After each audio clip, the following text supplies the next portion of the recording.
ज्वालामुखी के उत्पत्ति का मेन कारण क्या है, उसका जड़ क्या है, ये समझिए। तो ये हमारी पृथ्वी है और पृथ्वी को हम कई भागों में बांटते हैं। सबसे ऊपरी जो है उसको भूपर्पटी या लिथोस्फेयर कहते हैं और लिथोस्फेयर के नीचे होता है एथनोस्फेयर, जो जिसका कुछ भाग द्रव और कुछ भाग ठोस अवस्था में होता है। एथनोस्फेयर, लिथोस्फेयर ये है हमारा लिथोस्फेयर। इसके बाद में आता है एथनोस्फेयर और फिर मीजोस्फेयर और मीजोस्फेयर के नीचे आएगा पायरोस्फेयर। तो ये हो गया हमारा एथनोस्फेयर। सबसे ऊपर लिथोस्फेयर, लिथोस्फेयर के बाद में आएगा एथनोस्फेयर, लिथोस्फेयर के बाद में आएगा एथनोस्फेयर और एथनोस्फेयर में ही मैग्मा पाया जाता है। एथनोस्फेयर में ही मैग्मा पाया जाता है, लावा जो बाहर निकल के लावा का रूप लेता है।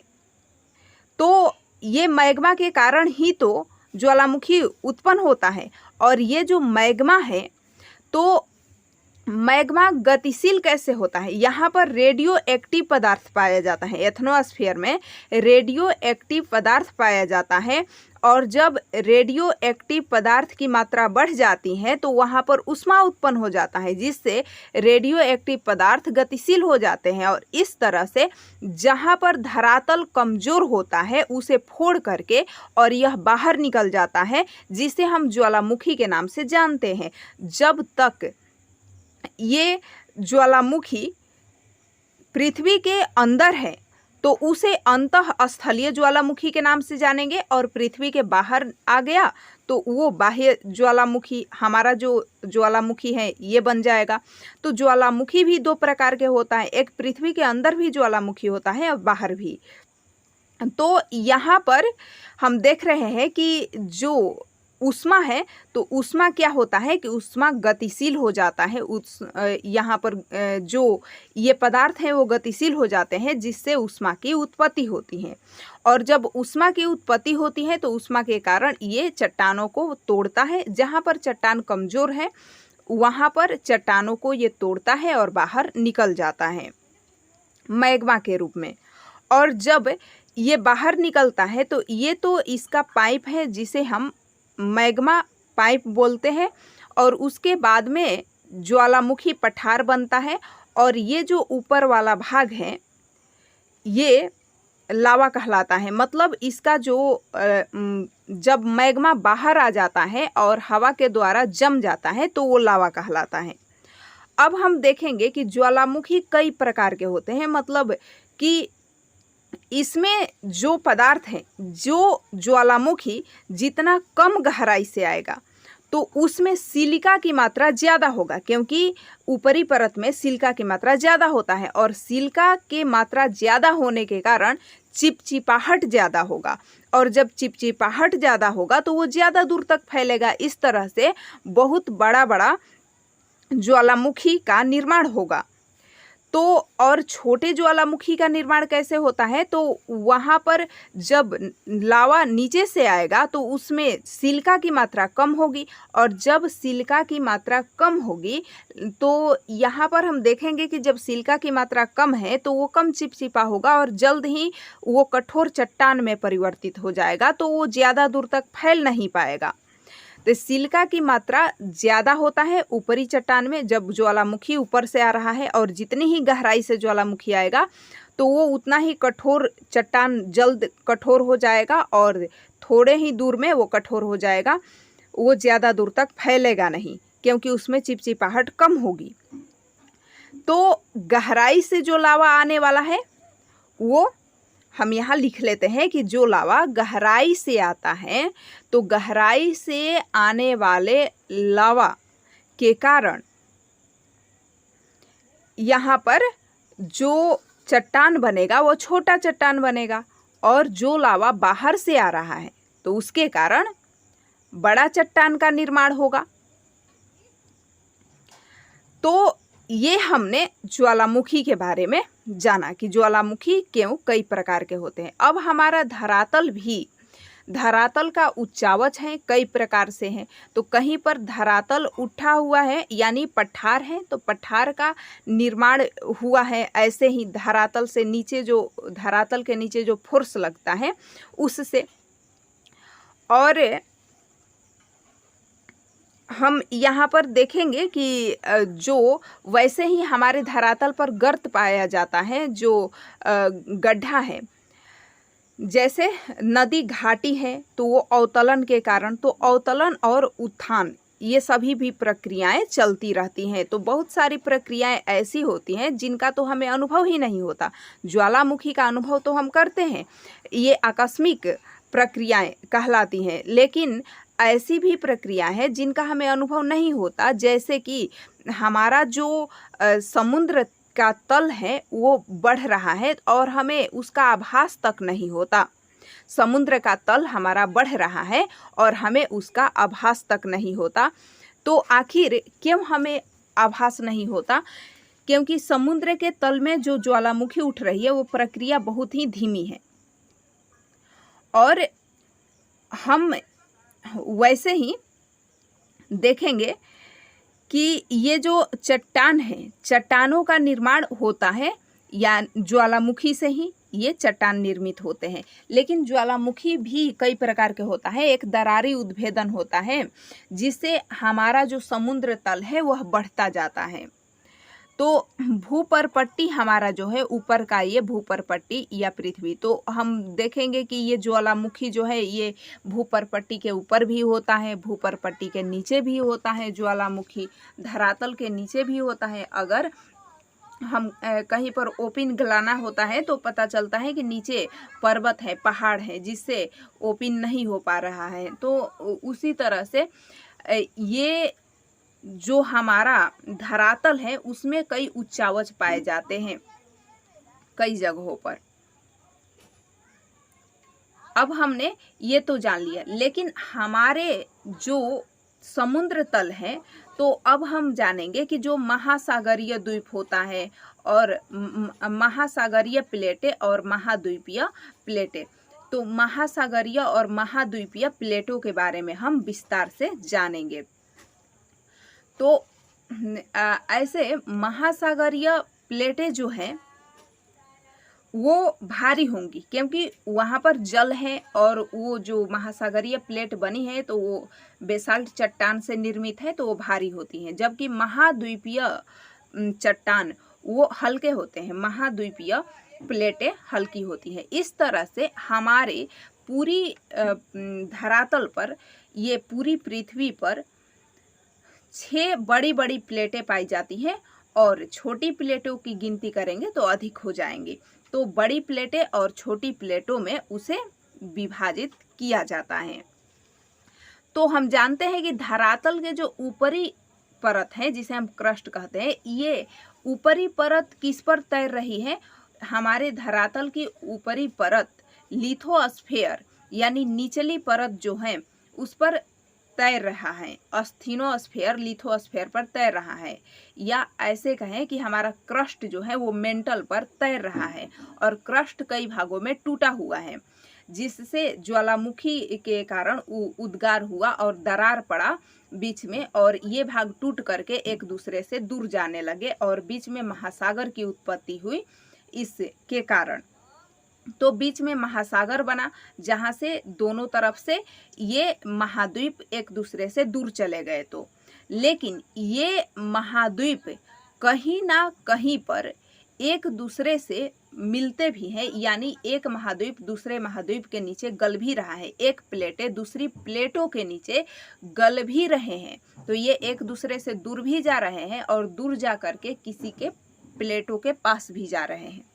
तो इस तरह से ये हम देख लेते हैं जो बड़ी बड़ी प्लेटें पाई जाती हैं। ये है यूरेशियन प्लेट। ये कौन सी है? Eurasian plate. तो जो हमारा यूरेशियन प्लेट है वहीं पर तो हमारा भारत भारतीय प्लेट जाके गल रहा है, जिसे इंडो ऑस्ट्रेलियन प्लेट कहते हैं। बड़ी प्लेटें हैं, इंडियन ऑस्ट्रेलिया को भी इसमें शामिल किया जाता है। अब प्लेटों में ये नहीं है कि एक उत्तरी अमेरिकन महाद्वीप, दक्षिणी अमेरिकन महाद्वीप, तो ये छोटे छोटे प्लेटों में विभाजित करेंगे तो अलग अलग होगा, लेकिन ये अमेरिका महाद्वीपीय प्लेट इसे बोला जाता है। तो उत्तरी अमेरिकन प्लेट, दक्षिणी अमेरिकन प्लेट, यूरेशियन प्लेट, और वैसे ही यहाँ पर जो है नीचे है, एकदम नीचे जाएंगे तो आर्कटिक प्लेट भी है एक, और ये अफ्रीकन प्लेट। ये भारतीय प्लेट है हमारा, पहले हिमालय नहीं था, हिमालय तो बाद में बना। तो ये इंडो ऑस्ट्रेलियन प्लेट इसे कहा जाता है। ऑस्ट्रेलिया को भी शामिल किया जाता है और हिंद महासागर के जल को भी भारत में इंडो ऑस्ट्रेलियन प्लेट में भी ही आता है, क्योंकि प्लेटें जो है ना वो टूटी हुई है बीच से, मध्य महासागरीय कटक से, और उस पर जल भी है स्थल भी है। एक प्लेट पर जल भी है स्थल भी है। जैसे प्रशांत महासागरीय प्लेट तो उस पर केवल जल ही जल है। तो हम इस तरह से देखते हैं कि 6 बड़ी बड़ी प्लेटें हैं। तो American plate, African plate, Eurasian plate, Indo Australian plate और अंटार्कटिका द्वीप जो है वो भी एक प्लेट है, और इधर प्रशांत महासागरीय प्लेट। अब इसको छोटे छोटे भागों में अगर बांटे, हम देखेंगे, पहले इसको देख लेते हैं कि ये मध्य महासागरीय कटक कैसे काम करता है। तो मध्य महासागरीय कटक, यहाँ से ज्वालामुखी का लावा निकला और ये धक्का देकर इधर के प्लेटों को इधर ढकेला और इधर के प्लेट को इधर, और बीच में से जो मैग्मा निकला वो जम गया। तो वो जमता जाएगा और इस तरह से बीच में गड्ढा जैसा बन गया बेसाल्ट चट्टान का, और वहाँ पर पानी इकट्ठा हो गया, और ये एक दूसरे से दूर जा रही हैं प्लेटें। ये अमेरिकन प्लेट और यूरेशियन प्लेट ये एक दूसरे के विपरीत जा रही है, इसलिए यहाँ पर जो एक दूसरे के विपरीत जा रही हैं, तो यहाँ पर समुद्र का निर्माण हो गया, यहाँ पर सागर बन गया, अटलांटिक महासागर का निर्माण हुआ जब ये प्लेटें एक दूसरे से दूर चली गई, पहले ये पास थी। और वैसे ही भारतीय प्लेट यूरेशियन प्लेट के नीचे जाकर गल रहा है, और इसी के गलने के कारण हमारा हिमालय बढ़ रहा है। मतलब ये प्लेटें, भारतीय प्लेट गल रहा है और वहीं से वही मैग्मा ऊपर उठ रहा है हिमालय में, और हिमालय हमारा बढ़ रहा है। तो इसका सबूत भी हमारे पास है। तो हमारी प्लेटें जो इंडो ऑस्ट्रेलियन प्लेट है ये किसके, बेनी ऑफ जोन में गल रहा है। यहाँ पर बेनी ऑफ जोन इसको बोलते हैं। और ये यूरेशियन प्लेट के नीचे ही क्यों गल रहा है, क्योंकि यूरेशियन प्लेट हल्की प्लेट है तो इसके ऊपर है, और हमारी इंडियन प्लेट भारी प्लेट है तो ये नीचे रहेगी। इंडियन प्लेट भारी प्लेट है तो ये नीचे जा कर के गल रही है ना, तो उसके नीचे जो प्लेट यूरेशियन प्लेट है, तो यूरेशियन प्लेट के नीचे जा करके हमारी भारतीय प्लेट गल रहा है। अब यहाँ पर है हमारा महासागर, और ये है, हम देखते हैं ये एक प्लेटों को पहले हम समझते हैं कि यूरेशियन प्लेट के नीचे ये भारतीय प्लेट कैसे गल रही है। ये हमारा भारतीय प्लेट ऐसे नीचे आकर के बेनी ऑफ जोन इसको बोलते हैं, जहाँ पर ये प्लेटें गल रही हैं। क्या बोलते हैं, बेनी ऑफ जोन। तो ये प्लेटें बेनी ऑफ जोन में जा कर के गल रही है यूरेशियन के नीचे।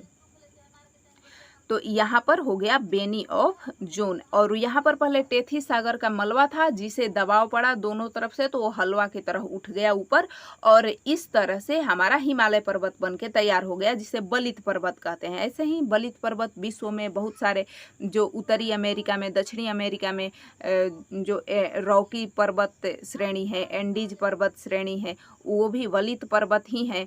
हमारा जो भारत में अरावली पर्वत श्रेणी वो भी बलित पर्वत था, लेकिन अब उसका केवल अवशेष बचा रह गया है, तो अवशिष्ट पर्वत हो गया है, बहुत पुराना बलित पर्वत है। तो बलित पर्वत का निर्माण ऐसे ही होता है जहाँ पर ये प्लेटें गलती हैं एक दूसरे के नीचे, वहीं पर।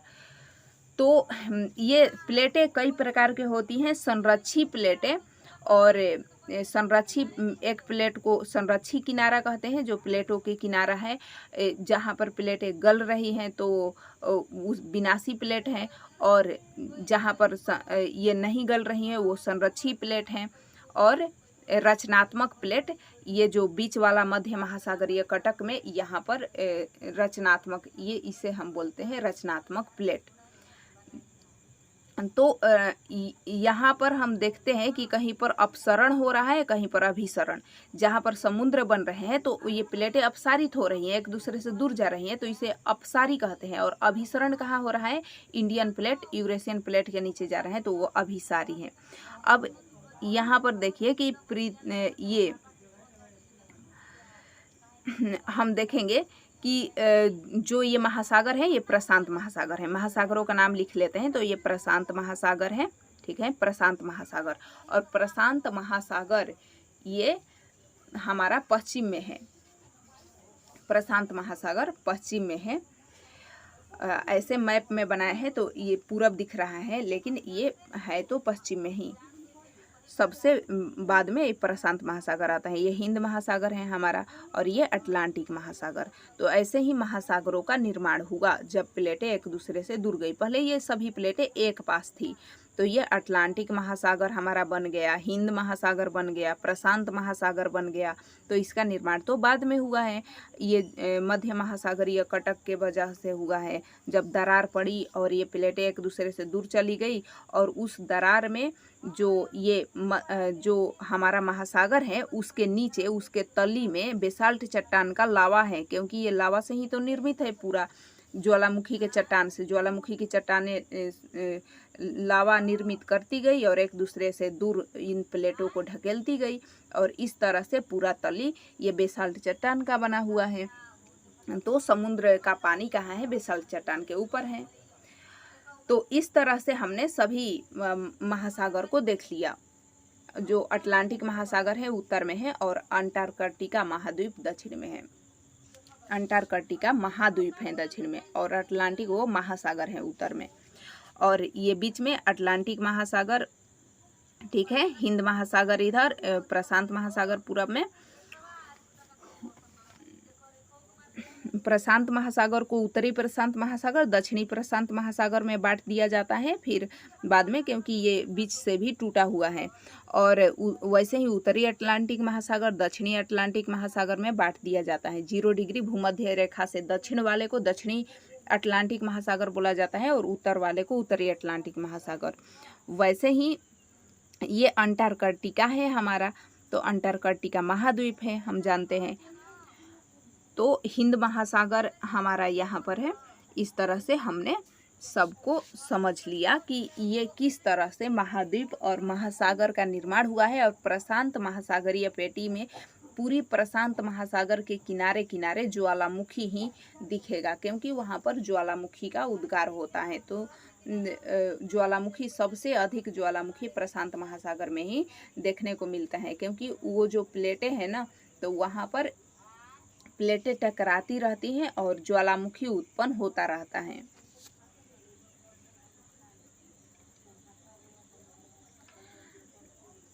ये सभी क्या है? यूरेशियन प्लेट हैं, इंडियन प्लेट हैं, ऑस्ट्रेलियन प्लेट हैं, नचका और कोकोस प्लेट भी हैं उधर, अगर छोटे प्लेटों में हम बांटेंगे तो।